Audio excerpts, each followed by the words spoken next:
Welcome to our channel Telugu Prabha. నేను మీ journalist Yagnamurthy. Priyanka Chopra వార్తల్లో వ్యక్తి. ఇప్పుడు రీసెంట్ గా ఆమె నటించినటువంటి సినిమా హాలీవుడ్ లో ది బ్లఫ్ అనేది థియేటర్లో కాకుండా నేరుగా ఓటీటీ ప్లాట్ఫామ్ మీద రిలీజ్ అయింది. అది కూడా అమెజాన్ ప్రైమ్ వీడియోలో ఫిబ్రవరి 20వ తేదీ ఈ సినిమా అందుబాటులోకి వచ్చింది. ఇప్పుడు అమెజాన్ ప్రైమ్ వీడియోలో ఇండియాలో నెంబర్ 1 సినిమాగా ట్రెండింగ్ లో నడుస్తూ ఉంది. సో ఇప్పుడు మనం ఇక్కడ చూస్తూ ఉన్నాం 2 సినిమాలు 100 కోట్లు అనేవి. మరి ఆ 100 కోట్లు ఏమిటి అంటే ది బ్లఫ్, అలాగే ఆమె ప్రజెంట్ యాక్ట్ చేస్తున్నటువంటి భారతీయ సినిమా వారణాసి. ఈ 2 సినిమాల్లో నటిస్తున్నందుకు గాను ఆమెకు దక్కుతున్నటువంటి పారితోషికం అని చెప్పేసి ఇప్పుడు బాగా ప్రచారంలో నడుస్తోంది.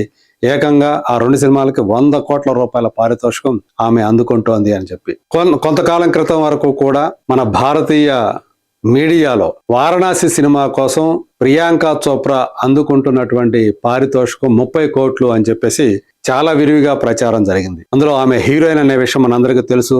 మహేష్ బాబు కథానాయకుడు.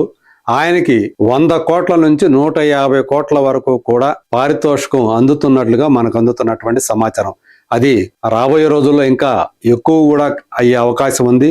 ఎందుకంటే ఆయన నేరుగా పారితోషికం తీసుకుంటున్నాడా లేకపోతే ప్రాఫిట్ షేర్లో భాగమవుతున్నాడా అనేది రాబోయే రోజుల్లో తెలియాల్సి ఉంది. కాకపోతే ఆయన ఈ సినిమా కోసం ఎప్పుడో చాలా కాలం క్రితమే అడ్వాన్స్ తీసుకున్నాడు. కొన్ని సంవత్సరాల క్రితమే దుర్గా ఆర్ట్స్ అధినేత కేఎల్ నారాయణ నుంచి.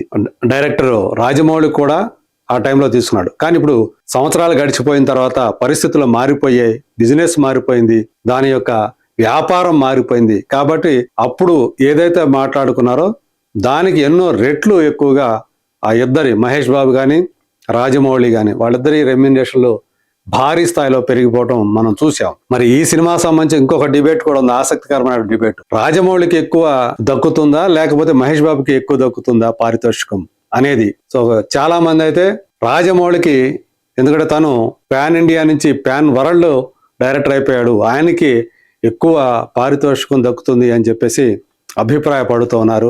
ఆయన హీరో ఎవరైనా సరే ఆయన సినిమా చేస్తున్నాడంటే అది రాజమౌళి సినిమా అనే చెప్పుకుంటారు అంతా కూడా.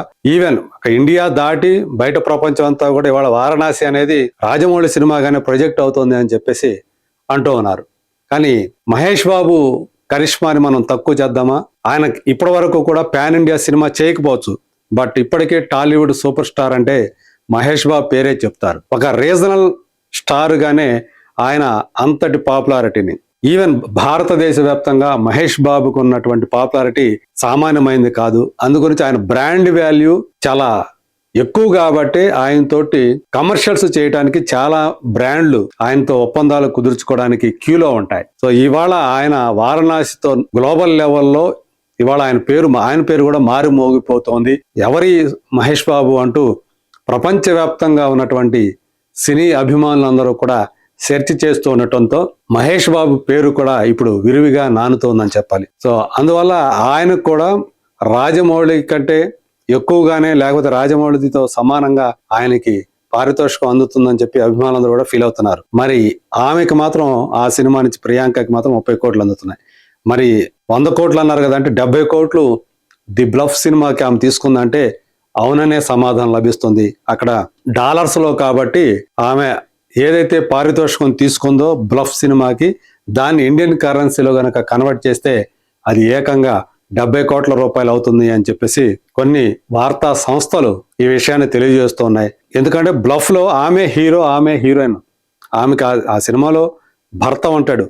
ఆ భర్తని రైవల్ గ్యాంగ్ కిడ్నాప్ చేస్తే ఆ భర్తతో పాటు మొత్తం తన ద్వీప వాసులందరినీ కూడా, తను ఎక్కడైతే జీవిస్తూ ఉంటుందో అక్కడ ఆ ఏరియాలో ఉన్న వాళ్ళందరికీ కూడా వాళ్ళ నుంచి విలన్ గ్యాంగ్ నుంచి ప్రమాదం ఏర్పడితే ఆమె ఎలా వాళ్ళని కాపాడుకుంది, దానికోసం ఆమె తన ప్రాణాలను ఎంత రిస్క్ చేసింది అనేటువంటి కథాంశంతో ది బ్లఫ్ సినిమా మన ముందుకు వచ్చింది. ఒకప్పుడు ఆమె దొంగ, ఎంతో బంగారాన్ని కొల్లగొట్టింది. కానీ అందులో దాన్ని దక్కించుకోవడం కోసమే ఆమె మాజీ కెప్టెన్, పైరేట్ అంటే మనకు తెలుసు సముద్రపు దొంగలు, షిప్పుల మీద వెళ్లే వాళ్ళని దోచుకునే వాళ్ళనే మనం పైరేట్స్ అని చెప్పేసి అంటాం.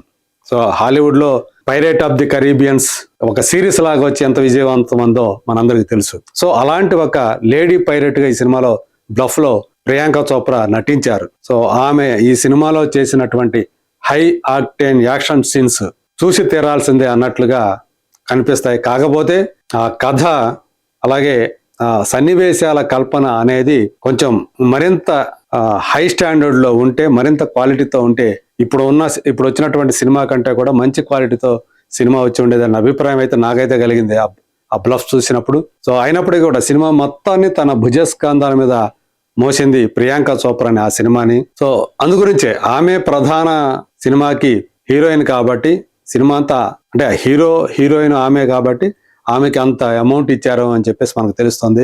ఇట్లా కేవలం 2 సినిమాలతోటే ప్రియాంక చోప్రా 100 కోట్ల రూపాయల్ని అందుకుంటోంది అనేటువంటి వార్త ఇవాళ సోషల్ మీడియాలో బాగా వైరల్ అవుతా ఉంది. దాన్ని బట్టి ఆమె కరిష్మా ఎలాంటిది, ఆమె స్క్రీన్ ప్రెజెన్స్ ఎంత ఇంపాక్ట్ కలగజేస్తుంది ఆడియన్స్ మీద, వారణాసికి ఆ స్థాయి గ్లోబల్ లెవెల్ ఇమేజ్ రావడంలో స్టిల్ ఆమె ఇప్పుడు ది బ్లఫ్ కోసం ఇచ్చినటువంటి ఇంటర్వ్యూలో కూడా వారణాసి గురించినటువంటి ప్రశ్నలు ఎదురైతే ఆమె చాలా గొప్పగా దాన్ని ప్రమోట్ చేస్తూ ఉన్నారు. సో అందు గురించే ఆమెకు ఉన్నటువంటి స్టార్ పవర్, స్టార్ వాల్యూ వల్లే ఆమెకి ఇంత రెమ్యూనరేషన్ దక్కుతోంది అని చెప్పేసి చెప్పుకోవచ్చు. ఇప్పటి వరకు కూడా చూసుకుంటే ఏ భారతీయ నటికి కూడా ఒక భారతీయ సినిమాకి 30 కోట్ల రెమ్యూనరేషన్ అందుకోలేదు. అలా మొట్టమొదటిసారిగా ఆ రెమ్యూనరేషన్ అందుకుంటున్నటువంటి తారగా ఇప్పుడు ప్రియాంక పేరు తెచ్చుకుంది. మరి చూద్దాం, ది బ్లఫ్ అయితే వచ్చేసింది, పాజిటివ్ టాక్ అయితే దానికి వచ్చింది. మరి అది ఏ స్థాయిలో విజయం సాధిస్తుందో చూద్దాం. అలాగే వారణాసి సినిమా ప్రియాంక వల్ల ఏ మేరకు లబ్ధి చేకూరుతుంది ఆ సినిమాకి ఏంటి అనేది ఫ్యూచర్లో మనకు తెలుస్తుంది. చూద్దాం రాబోయే రోజుల్లో వారణాసి ఎలాంటి సంచలనాలను సృష్టిస్తుందో, అందులో ప్రియాంక చేసినటువంటి మందాకిని పాత్ర ఎలాంటి ఇంపాక్ట్ని ఆడియన్స్ మీద కలిగిస్తుందో let us wait and see.